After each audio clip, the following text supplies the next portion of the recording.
And when they ask him, where are you running to? He says, I'm running home to get ready for Shabbat. And why do you have these two branches of myrtles? They ask him. So he says, one is Keneged Zachor and the other one is Keneged Shamor. And they were very, very pleased with the answer. Nacha da'atayu. They were happy with the answer.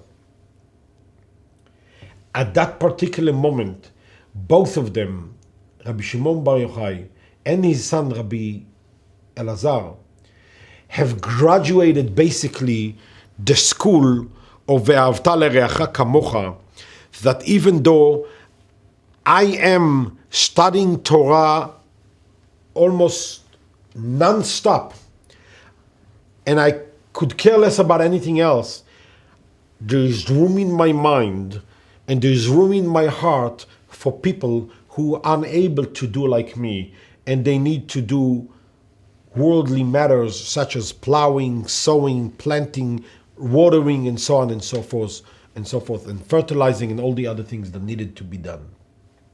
And when did it happen? Be'erev Shabbat. At the same time, Ben Hashmashot, few minutes before Shabbat. At the same time that many years before, Rabbi Eliezer ben Horkinos taught Rabbi Akiva, the Rebbe of Rabbi Shimon Bar Yochai. He taught him the Megillah of love, the Megillah of Shir HaShirim. And he taught him the basic, fundamental rule to be able to learn Torah. Ve'ahavta l'reacha kamocha. And as we know, as Hillel Lazaken said to the Goy, my desani alach lechavrach lo ta'avid. It's basically the same thing, but in the negative way. What you don't like to be done to you, don't do to other. Rabbi Eliezer ben Horkinos take it a step further, and Rabbi Akiva take it even more further. Active, proactive. Ve'ahavta l'reacha kamocha. Love your fellow friend as much as you love yourself, perhaps even more. Ma'alam dechem, says Rabbi Eliezer ben Horkinos a few minutes before his death. You want Matan Torah? You want Har Sinai? You want to stand in front of Hashem? You want to know when you pray, when you daven, Lifnei mi ata omed? It must go through the pipe of Hizaharu bichvot chavrichem. Without this, it's not going to work. And this is the lesson that we learn from the days of Sfirat HaOmer, and especially from the day of Lag BaOmer, may it come soon upon us, שבו הפסיקו למות. The big simcha of Lag BaOmer, even though we celebrate the Lag BaOmer as the day of Rabbi Shimon Bar Yochai, but the reason why the big simcha is on that day is because that day, says the Shulchan Aruch, she'az pasku milamut, the students have stopped dying. Because perhaps on that day, finally, after so many years, and such heavy price of 24,000 students dead, they finally eternalize the idea that the only way to come to Har Sinai, to Matan Torah, and to Anochi Hashem Elokecha is through the famous slogan of Rabbi Akiva, Ve'ahavta l'reacha kamocha. Ze klal gadol b'Torah. This shiur was Leilui Nishmat my father, Harav Avram Eliezer ben Harav Yosef Shmuel, and Leilui Nishmat my beloved Mashpia, Harav Yosef ben Harav Moshe Yehuda. Thank you very much for listening.